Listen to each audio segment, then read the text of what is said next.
Ready for some good news? Your influence can flow from a place of deep inner rootedness. You could step off the bullet train that leads to more anxiety, stress, and exhaustion. Hey, friends, I'm Gem Fadling, and this is the Unhurried Living podcast where we inspire you to rest deeper, live fuller, and lead better. But what if your work wasn't driven by pressure, but rather shaped by presence? Today, Alan and I are talking about what happens when spiritual formation becomes the foundation of the way we live and work.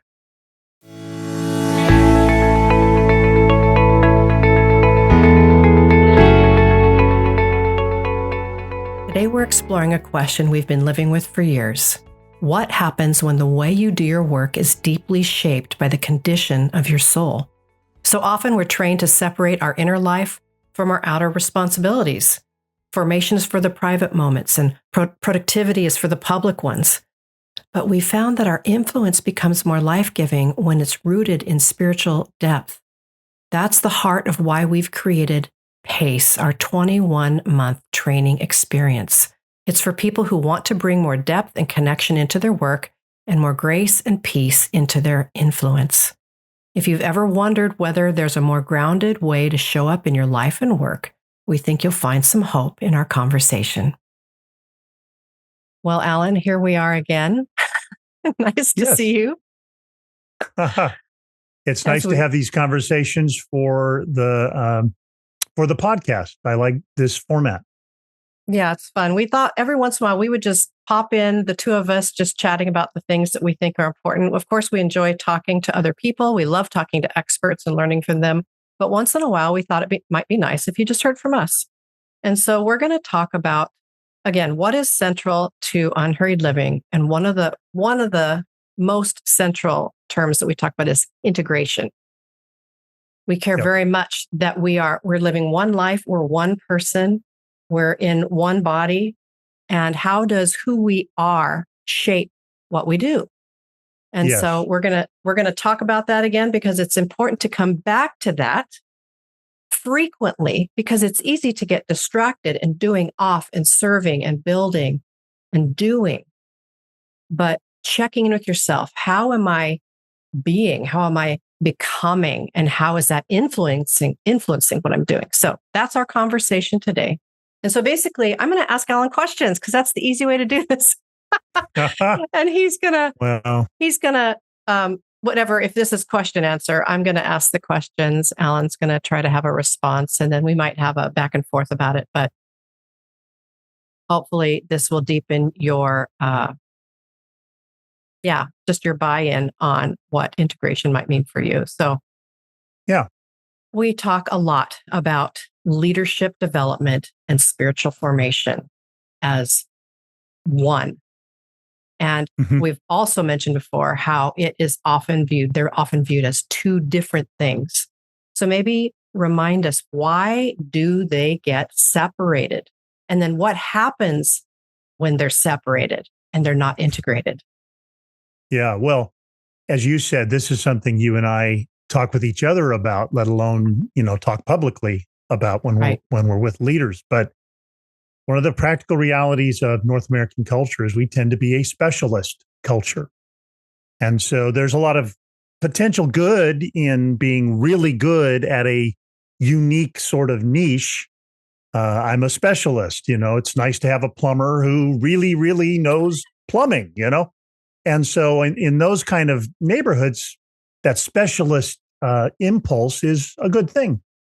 It's just not a great thing when it comes to your soul. I mean, what we don't need are like soul specialists, people who are really into their own lives, but not thinking much about how their lives affect other people. And so, whereas that kind of specialist focus might be good in certain specialized, vocations, when it comes to our lives and just our general way of living and working, our integration instead of disintegration is what we're looking for. I mean, it would be like, imagine you walk through an apple orchard and then you see a tree that's been severed right at the stump. And so there's a stump and a severed tree. Would anybody be mystified if the tree were dying and the stump remained a stump? Nobody would be surprised by that because trees don't work that way. You can't have a specialist tree and a specialist stump and end up with apples. But in some weird way, we tend to do this. We think we can be this tree that has no roots, but we're just going to make something happen. Or we imagine we can be this deep-rooted stump and wonder why we're not producing any fruit. And both of those are visions of what being a specialist in just one part of our lives ends up doing to us. So I think a flourishing life and a fruitful way of working come from the same place. God, if you want to be simple about it, God is the one who is our life. God is the one who invites us to work with him, regardless of whether we have a religious job or not. Our work is an expression of our life with God. And so there's this holistic and integrated vision of our lives and our work. This is important to us. And it's one of the things you and I talk a lot about, and it's what we train for. Yeah, I think it's really important to have a vision of one fluid motion. As you said, I love that picture. I can picture it in my mind. You're in an orchard. We pass by orchards whenever we drive to Sacramento. We pass many, there's vineyards, there's almond trees, there's probably some orange trees along the way. And sometimes things are just literally on their side. Remember, like some of the trees are just down. So we've seen that image. Mm-hmm. So it's important for us to remember that there's one thing happening. It's the rootedness, the flow up into the tree, out to the branches, and the fruit emerges. And none of us have the luxury of just staying in one silo or the other. Because what I hear you saying is the person who wants to be into spiritual formation, that has to lead to something. A fruit will emerge and a connection with others emerges. And if you're only doing, then what you do will likely become hollow. And at some point, maybe even exhausted and dead, because if you're not attached to a root system, that doesn't live very long. So the logic here is just, it's right there in nature. Well, I'm wondering, Alan, in your own journey, when did you begin this thought process that your spiritual life and your leadership mattered and couldn't be separated? How did that happen for you? Well, I think there are probably a few moments that come to mind. I've written about the first in Unhurried Life when I talked about being a young church leader, full-time in a church, full-time pursuing studies at the seminary, and burning out. Burnout often is a symptom of the disintegration that we're talking about. It was, at least in my case. There was a disconnect between my soul and my life with God and this job I was trying to do for God, trying to faithfully, fulfill for God. And it was at that time of really living such an disintegrated life that God brought along mentors who reminded us of simple biblical realities like John 15 and vine and branches and the experience of abiding, of being at home in God, even as I work with God. And so that was a really key turning point for you and I both, 30 some years ago. I think of 25 years ago when I took some training as a spiritual director and I discovered a long history of spiritual classics written by men and women throughout the century. And that was being embodied by this community I was being trained by, a community of monks and sisters who were deepening my spiritual practices, helping me not just deepen my life with God, but helping me become a person who saw my whole life, including my work, as something that happened in communion with God. And I just think over time, you and I both have been developing what we've called a rule of life. It's not original to us. but it's the idea that there are a set of practices like a trellis in our days, our weeks, our months, our years that help us. Like you and I try to set aside time every week to rest and enjoy God and God's gifts. Every month we set aside a retreat day.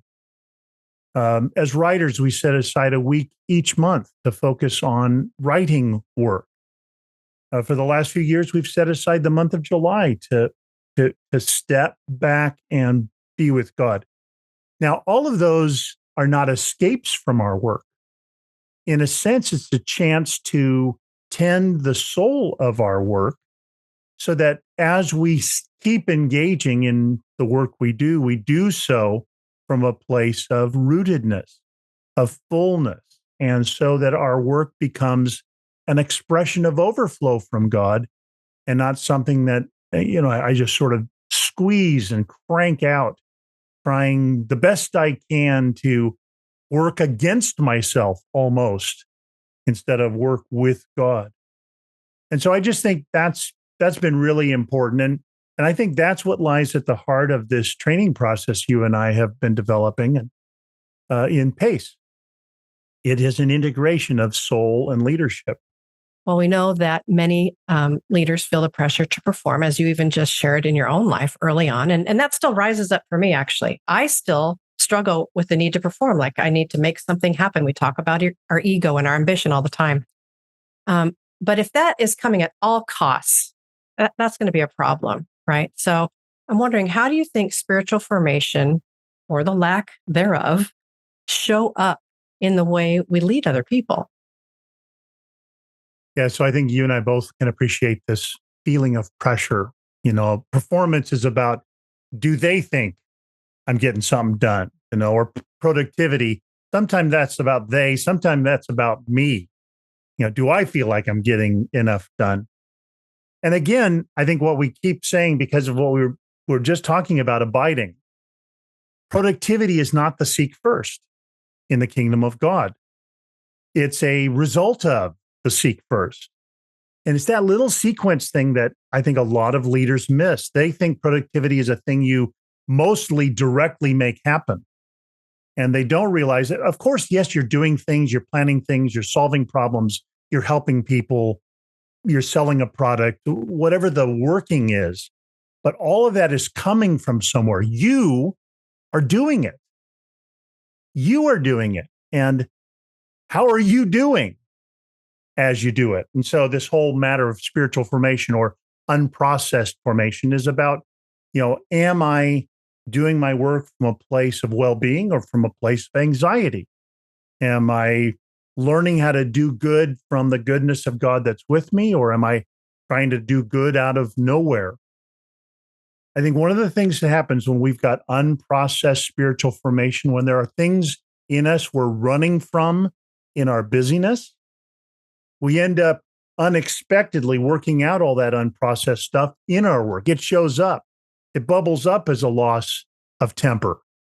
It bubbles up as hopelessness. It bubbles up as drivenness. So we can't do our soul work outside of our soul. And so I said this in an Unhurried leader. I just said, we often then end up bringing our thirsts to our work and to the people we serve instead of bringing our thirst to God. When we try to bring our thirst to the work that we do, our work can't quench it. Other people can't quench it. No amount of success or productivity can quench it. I have to bring a satisfied soul to my work rather than try and find satisfaction in the work itself. Well, this might be rudimentary, but really, I think what you're saying then, the heart of spiritual formation is being connected to God. Yeah. Because you just said we're not going to be able to find what we need elsewhere.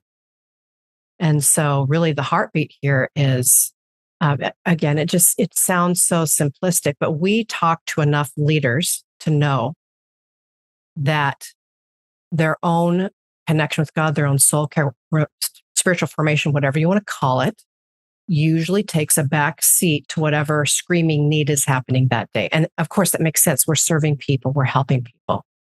Yes. But whatever we're doing in our work, there's always something that seems more urgent. Hmm. But we're here to remind you yet again, because this is our little spot. You put us on a map. You'd put Alan and Gem and Unhurried Living in this little spot that reminds people, right? Come back to the center. It's all the things Jesus said. Come to me. Come follow me. Right? Yeah. If you're worry and burdened, I'll give you rest. Somehow there's a way to live and lead and serve from that place. So I'm wondering, Alan, what would you say to someone who is a capable leader, which the people who listen to our podcasts are all these kinds of people, fully engaged, but they're starting to feel something like a desire for more meaning or more connection, maybe to God and their leadership? What would you say to someone like that? Yeah. Well, you and I both, we've had the honor of working with a lot of very gifted and capable leaders. And we've heard in their souls this sort of nagging sense of, is this enough? I mean, we're being successful by the ways we measure it, but it's not as satisfying as I thought that was going to be. And sometimes it's because the things we're measuring are not things that matter as much to us as we imagine they do. I mean, it makes me think of that line in Tolkien's Lord of the Rings where Bilbo says, I feel all thin, sort of stretched, if you know what I mean, like butter that's been scraped over too much bread. What a line. What an amazing sentence. And that sense of being spread thin, like there's not a richness anymore. There's not an abundance anymore. I'm just scraping, too little butter over too much bread. So, I think a lot of leaders come to a place where we really want to be working and leading from abundance rather than scarcity, but scarcity seems to be the order of the day. But you and I, we're in our 60s. We've been in ministry 40 years. We're experiencing this sense of what does abundance that leads to fruitfulness look and feel like? And I'm just so grateful for that. We're learning how to lead from peace instead of anxiety, from rest instead of hurry. So you and I have been on this journey our whole adult lives. And I just think that's what we want to bring to other leaders, a vision of this is possible, this is good, but it'll probably be a matter of paying attention to the things most people aren't paying attention to, most people aren't asking you for, and are not, and this is not proving to be directly urgent, like the expectations of supervisors or people that we serve. That often feels very urgent and noisy and demanding. And so it gets our first attention. But it doesn't have to. Yeah, we could be learning another way. And that sort of actually brings us to at least part of the conversation we wanted to have today and this integration. We wanted to talk about pace because this is really our premier offering here at Unhurried Living is this 2-year training process called PACE. And we've just had a bunch of people saying, what is PACE? I've heard a little bit about it, but I don't know what it is. So we thought we'd tell you what it is. Yeah. And help you understand what in the world we're trying to do here, because we are trying to meet at the very center of spiritual formation and leadership development, forming your own soul and serving out of that and walking together for 2 years as you learn to do that in your actual context. It doesn't matter what your position is. Anybody can do this. We have a bunch of different people right now in our training, and they have all different vocations, and they are all learning how to meet with God and then serve others where they actually are. So maybe, Alan, why don't you take a little stab here at just describing more of the heartbeat about what is PACE? Why are we doing it? Well, so the first thing that comes to my mind is a conversation again that you and I have had, that there are a lot of good training available. Yeah. Many of them, not all, but many of them tend to be focused or specialized on a particular area. Like you can get training in spiritual formation. That is wonderful. You and I received that kind of training. It's changed our lives. You can get training in spiritual direction. There's a skill element to that. You and I are both trained as spiritual directors.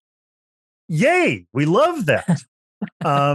I still think that way. I've thought that way since I received my training so long Me ago. too. Yeah.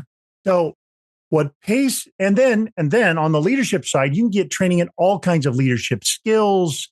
Yeah.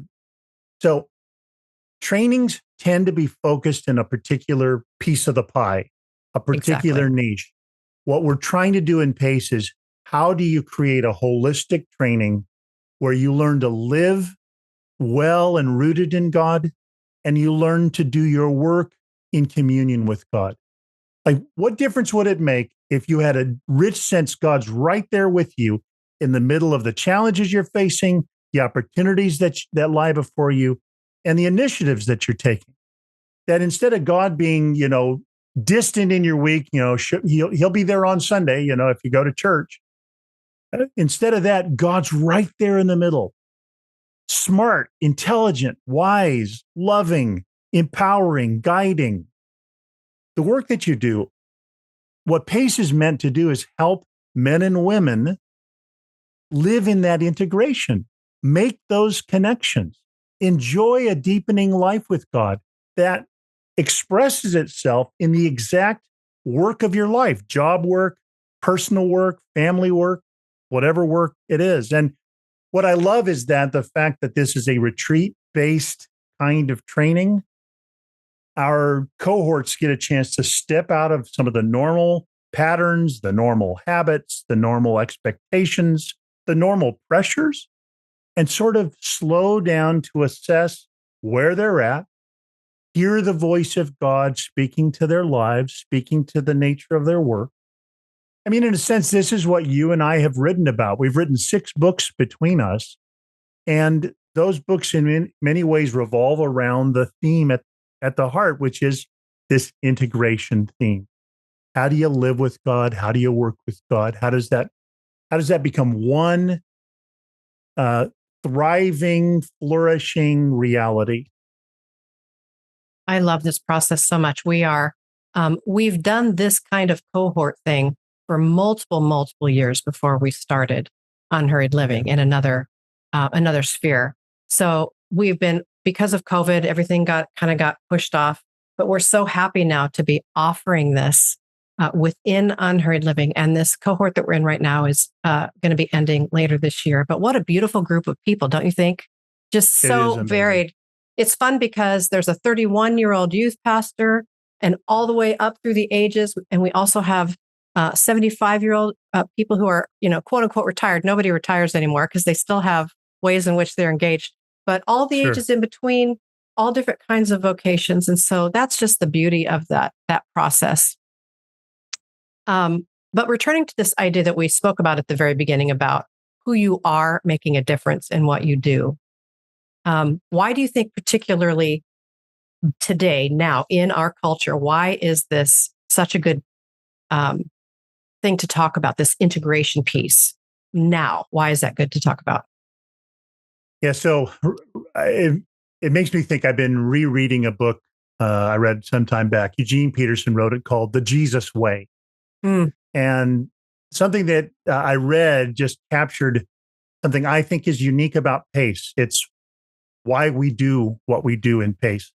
He says, the Jesus way, wedded to the Jesus truth, brings about the Jesus life. I mean, you can hear the echoes of that line in John 14, I am the way, the truth, the life. So Peterson says, you just can't proclaim the Jesus truth, but then do it any old way you like. Nor can you follow the Jesus way without speaking the Jesus truth. We can't suppress the Jesus way in order to sell the Jesus truth. So the Jesus way and the Jesus truth must be congruent. There's that integration imagery. And so what he says is only when the Jesus way is organically joined with the Jesus truth do we end up with the Jesus life. So the kingdom of God has a way about it. It's not just ideas that we're spouting when we are in ministry, serving as volunteer or paid leaders. It's not just ideas. It's not just things we do. It's a way, the way we live. It's a way we lead. It's a way we serve. And it's a way that's different than the way of our culture. And so that, I think, is one of the things when we talk about it, we say that the way of Jesus is less hurried. Right. And it's more productive because it's less hurried. It's less anxious and more peaceful. It's more servant-like than self-serving and self-promoting. So I think in PACE, we're trying to unpack that idea that Peterson promotes, that there's a way of Jesus, a way to live, a way to work, a way to serve that honors the spirit of Jesus who is with us. That's the long game of our lives. Yeah. That's the long game we're training for in PACE. Yeah, I like that you said the long game. And it's another phrase from Peterson, of course, who we love, is the long obedience in the same direction. And that's why it's a longer process. It really takes that long for people to make the shifts that they're longing to make. Because it's one thing to hear things, to learn it, but it's another thing for it to sink in and then actually make a difference in how we behave. And so that's why we love journeying with people for 2 years, because we get to be guides, mentors, coaches, spiritual directors, right alongside of them as they make their way, coming back, asking questions, trying things on. And then we just continue to reinforce all the teachings all along the way. So in that vein, I'm wondering, can you share with everybody what are some of the transformational practices or experiences in PACE that help us in that process? So I'll start by just sort of saying, I think we all know what it's like to read a book about Sabbath and then not practice the Sabbath. Or read a chapter about how great solitude is and say, oh man, yeah, I couldn't agree more, but I don't have time to be alone. Or boy, I believe in silence. That really, I live in such a noisy world. And then I just keep being noisy. Like the threshold, the leap it feels like from where I am to actually living these things, trying them, let alone making them a habit of my life. Right.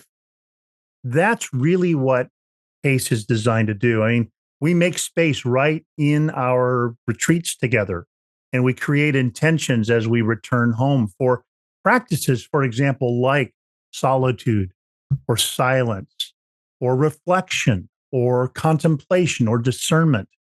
These aren't just ideas that we talk about and then send people home to figure out what it'll look like to live them. These are things we taste and we experience and we wrestle with and we struggle with. And then we go home and we succeed some and we fail some. And then we come back and we say, man, that was hard. But we come back to a community that's on this intentional journey going forward. We experience a depth of community, which in many ways is the fruit of some of these communion with God practices. So in a sense, kind of one of the themes or one of the centers around which all of this orbits is a sense of instead of my life being sort of my will be done and God help it happen, I learned how to actually become the sort of person who realizes, no, actually what I want is your will to be done in my life. I want your will to be done in my work. I'd like you to be the one guiding me. I'd like to be awake enough to know what that looks like in my day-to-day life. The training practices are designed to help leaders cultivate that kind of awareness, that kind of attentiveness, that kind of intentionality, and for that to become increasingly the actual way they live and the actual way they work, changing their habits. So we've got some other training practices that actually address how do you work with God? How does that actually happen?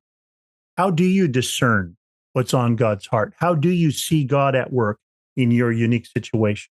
And how do you join God in what God's doing? We have practices that help you train for that. Yeah, I love it. And I love our teaching is so interactive. Of course we teach, there's teaching. Of course there is, where we're talking and people are listening. But within that, we have conversation around the table. We're always in a circle, or it's actually a square. Yeah. The way the tables are. but there's interaction with the person sitting next to you. There's interaction in the large group. It's very interactive. And we actually practice the things together that we're talking about, which is just putting a bullet point on what you just said. And even if people wanted to know, here's the briefest thumbnail. Of course, we're going to give you the website. You can go check it all out. But the way it feels is there's 9 major gatherings. 5 of them are in person. 4 of them are online. In between the in-person retreats, you also get to meet with a small group. This is the same small group that travels with you through the whole time, and you'll have a mentor who works with 4 to 5 of you. So this is very hands-on for us. It's very relationally rich too. It's so relational. So not only on the retreat are you having a relationship with us and with all the people who are there, who you're learning from. In between retreats, we'll have a Zoom gathering where we're catching up with one another and praying for one another and seeing where we're at. There is what we call homework in between, but it's actually just spiritual practices where we're assigning you things like spend a half a day with God and then write a half a page and just tell us what that was like. So we're not just, I guess what I'm trying to say is it's not just more knowledge.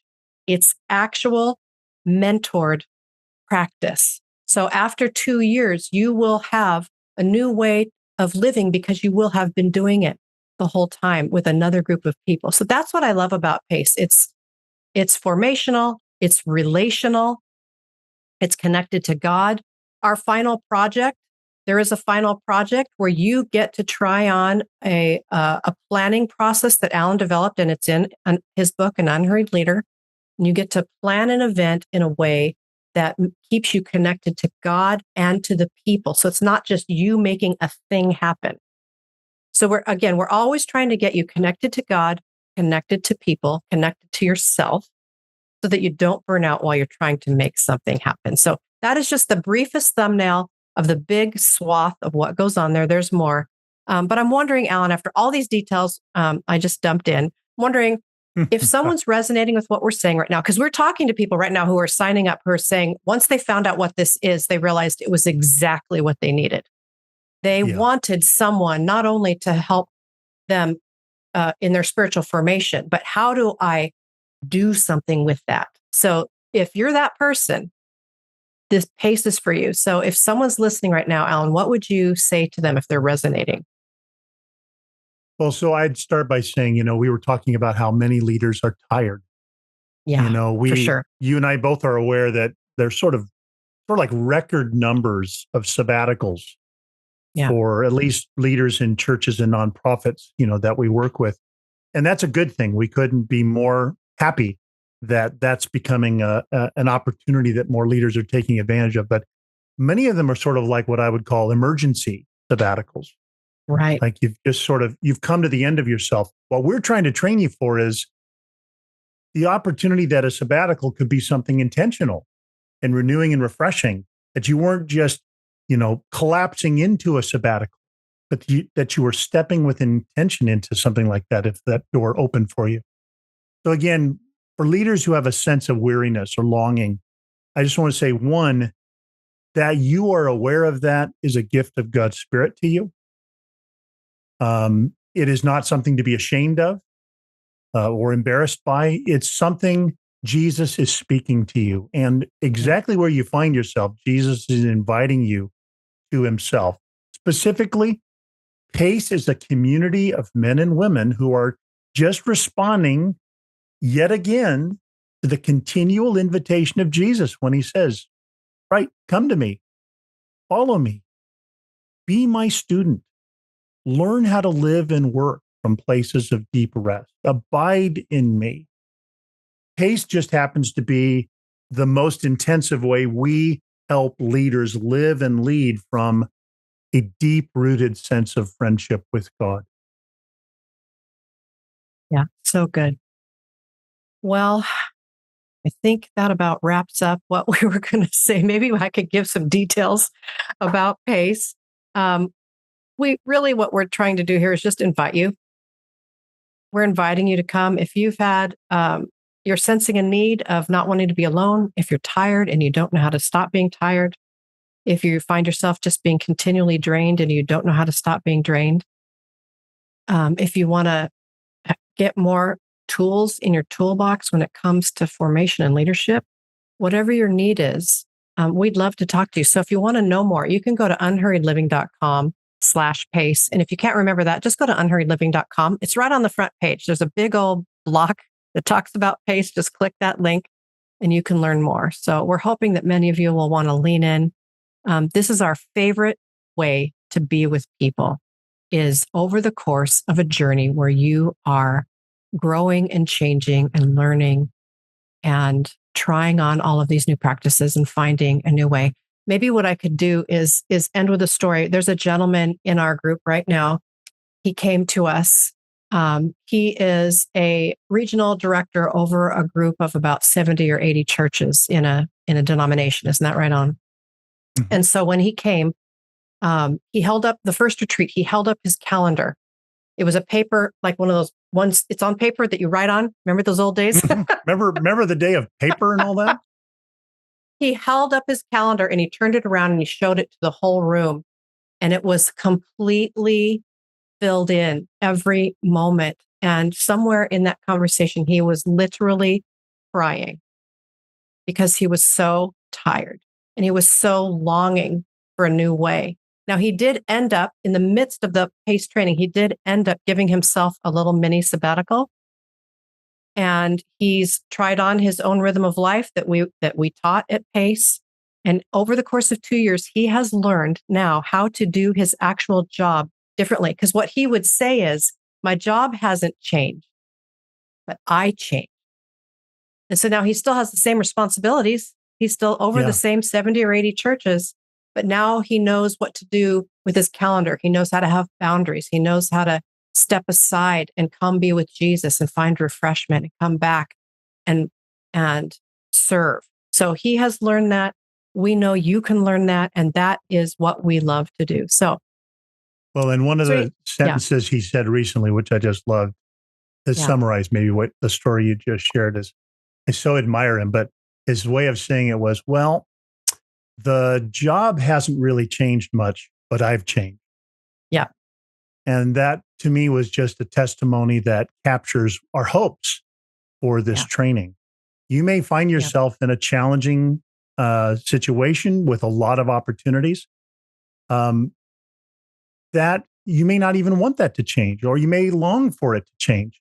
But what if you could change whether or not your circumstances do? And that might make all the difference. Yeah, for sure. 100%. So anyway, we'd love to connect with you, and we'd love to have many of you lean in and join PACE. So is there anything else you wanted to say before we close this off, Alan? I think that'll do it. Send us with a blessing. Yeah. Is there a blessing or a prayer? Sure. Well, my prayer is that you would sense the gracious and merciful invitation of Jesus to you. That in places where you're weary, you would sense that Jesus, who invites us to rest, knows you, knows your tiredness, and is saying, come to me, let me shepherd you to places of renewal and refreshment and rest. But he is also speaking to you as one who works with him. And he's saying, learn from me how to do what you do. Learn how to do it well. Learn how to do it in the most lastingly meaningful and productive way you can. So that's my prayer, and that's my blessing to you as we close the episode. Thanks so much, Alan. Love it. Thank you for joining me on the Unhurried Living podcast. You can download free resources and learn more about us at unhurriedliving.com. And please subscribe and share this podcast with your friends and colleagues. We'd also like to thank our partner, Life Audio. Check out their other faith-centered podcasts at lifeaudio.com. Blessings to you as you make your way.